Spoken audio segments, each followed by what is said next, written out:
Храп – это не просто социальная проблема, это серьезный клинический диагноз, который сопряжен с бессонницей для всей семьи, риском развития гипоксии для храпящего человека в ночное время, артериальной гипертензии, нарушений ритма сердца, раннего развития атеросклероза, деменции и даже инсультов, инфарктов и внезапной сердечной смерти во сне.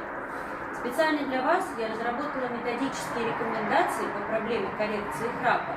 Ссылку на них вы можете найти внизу видео. Там простым и понятным языком изложены этапы лечения и диагностики этой проблемы. И также в мае месяце я объявлю 10 бесплатных консультаций для своих подписчиков с проблемами сердечно-сосудистыми, проблемами храпа и апноэ сна.